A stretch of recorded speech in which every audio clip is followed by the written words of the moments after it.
بسم الله الرحمن الرحیم. السلام علیکم. کنجکټیوایټس نن سبا ډیر زیات یو بیماری خوره شوې ده، د سترګو بیماری ده او د یو وبا صورت اختیار کړی دی. ډیر زیات خلک په دې بیماری کې مبتلا دي. نو د دې وجې نه په نننۍ ویډیو کې به هم په دغه کنجکټیوایټس باندې خبره ترې کوو. اصل کې کنجکټیوایټس ویل کېږي څه ته؟ زمونږ د سترګې چې کوم د اپر لیر د موسټ اوټر لیر اف د آی چې کوم دی کنه، کوم چې موږ ته په نظر باندې ښکاري، دا سپین ګاډه چې کوم دی، نو دا د دې نه چې کومه غیر چاپیره کومه پرده تاو شوې ده، دغه ته ویل کېږي کنجکټیوا. د دې کنجکټیوا کار دا دی چې دا زمونږ سترګه چې کوم دی نو دا یو خو لونده ساتي، غوړی ساتي. نو په هغې په وجه باندې زمونږ سترګه چې کوم دی موږ ته په غړولو کې او بندولو کې څه شکایت دغه سره نه راځي. که انکیس دغه کې مسله راشي نو بیا به تکلیف وي.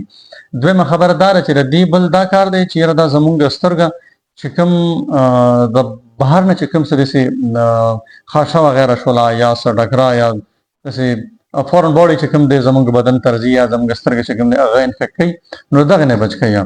د دې کار دا دی. بل داسې ده چې په دې سترګو کې چې کوم دی نو دلته کې خپل ګلینډز لګېدلي دي، ټیرز والا چې کوم ګلینډز دي د اوښکو والا، نو د هغې په وجه باندې چې کله هم زمونږ په سترګې کې څه پرېوځي، څه ذره پکې پرېوځي، نو هغه زمونږ سترګې چې کوم د اوښکې شروع کړي، د اوښکې په وجه چې کوم دی نو هغه کوم فورن باډي چې کومه ده یا کوم هغه ذره چې ورکې پرېوتي وي نو هغه بهر ته راوځي. نو د دې دا کار دی. کله هم چې په دې کې انفیکشن وشي، دا انفیکشن چې کوم دی نو دا د وایرس د وجې نه هم کېدی شي، بکټیریا د وجې نه هم کېدی شي، د الرجن د وجې نه هم کېدی شي. چونکې کنجکټیوایټس دا چې کوم دی نو دا یو وایرل ډیزیز دی.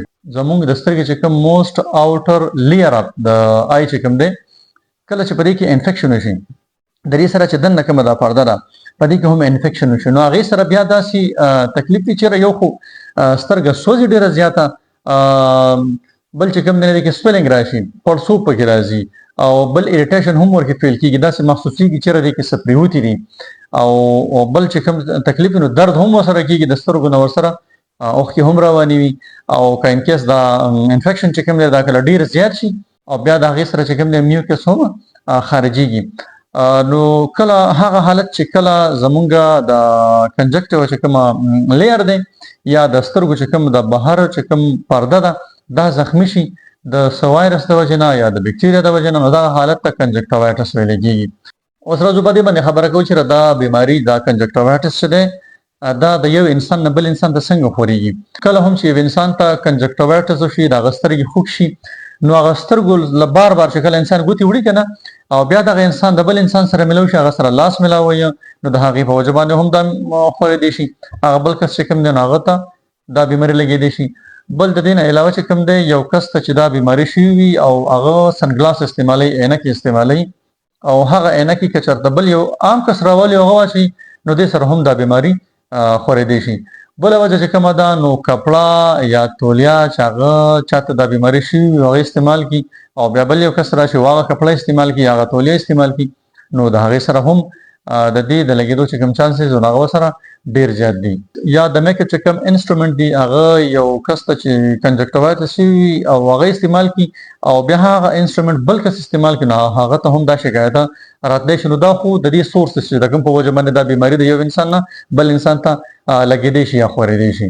زمونږ په دې سترګو کې چې د پړسوب کوم راځي، د سوروالی راځي، نو دا د څه د وجې نه راځي؟ نو ګوره کله هم چې دا کنجکټیوا کې چې کوم دی دې کې څه انفیکشن وشي د څه د وجې نه، یا د وایرس یا بکټیریا د وجې نه، نو دې کې چې کوم د بلډ ویسلز دي نو هغه ویسل چې کوم دی هغه انفلیمډ شي، هغه وپړسېږي، او د هغه پړسوب د وجې نه چې کوم دی بیا هغه سترګې چې کوم دی هغې کې پړسوب هم راشي، غټوالی هم پکې راشي، بل سترګې چې کوم دی داسې پټه شي ځکه پوره غړېدی نه شي د سویلنګ د وجې نه، او درد هم ورسره کېږي، سوځ هم ورسره محسوسېږي لکه څنګه چې ما وختي وویله. نو دا اصل کې د دې کې چې کوم د بلډ ویسلز دي نو هغه بلډ ویسلز چې کوم دی هغه ډایلیټ شي، د هغه ډایلیشن د وجې نه چې کوم دی دا سترګه بیا پړسېږي، هغې کې چې کوم دا دردونه هغه کوم تکلیف چې دی هغه انسان ته محسوسېږي. دې سره داسې هم کېدی شي نظر چې دی نو هغه هم صحیح طریقې سره نه لګي، سترګو ته داسې جال شانتې هم راځي، ورسره پړسوب هم راځي، او د دې سره سره چې کوم دی سوځ هم کوي، درد هم ورسره محسوسېږي. او که انکیس دا انفیکشن چې کوم دی دا ډېر زیات سویر شي او انسان په وخت باندې غم ونه کړي، نو ویژن لاس چې کوم شکایت دی دا هم ورسره راتلی شي. خو دا په هغه صورت کې چې کله مونږ د دې په وخت باندې غم ونه کړو. دې کنجکټیوایټس چې کوم دی پینک آی هم ویل کېږي او کنجکټیوایټس هم ورته ویل کېږي. اوس به د دې په ټریټمنټ باندې خبرو کو. د دې د ټریټمنټ لپاره ښه طریقه دا چیرې د ډاکټر سره په دې باندې مشوره وشي. خو زیاتره چې کوم دی نو په دې کې انټي بایوټکس استعمالیږي، پلس چې کوم دی نو سټیراయిډز هم ورسره استعمالیدای شي او بل پینکیلر هم ورسره استعمالیدای شي. نو کله هم داسې قسمه شکایت چاته وشي په ځان باندې پوه شي چې کنجکټیوایټس شوی دی، نو بیا د ډاکټر سره مشوره کول پکار دي. د هغه سره په دغه حق باندې د دې پر ټریټمنټ باندې خبرې اترې کول پکار دي. بل چې کوم دی نو خپل چې کوم ګیدرینګ نو هغه لیمیټډ ساتل پکار دي چې دا بیماری د یو انسان نه بل انسان ته خور نه شي. او کین کیس مونږ دغه لحاظ سره کیرلیس یو نو بیا به دا بیماری ډیره په تیزی سره چې کوم دی نو خوريږي، چې دا کنټیجس ډیزیز کې راځي او دغه شانته دا بیماری به بیا د یو وبا صورت اختیار کې الله دې نه کی. خدا به هغه صورت کې چې کله مونږ احتیاط نه کوو نو احتیاط بهتر دی د رسو د افسوس کورونه. نو کوشش دا کول پکار دی چې کله هم چاته دا شکایت وي نو د دې په وخت باندې غم کول پکار دي. دوستانو دا د کنجکټیوایټس د اویرنس په حواله سره یو څو خبرې اترې.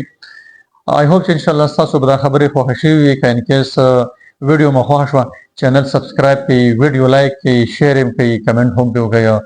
تاسو د سپورټ ضرورت دی او ان شاء الله مزید هم دا ویډیو کتو د لپاره زموږ چینل چې کوم دی دا نور ملګرو ته هم ریکمند کړئ.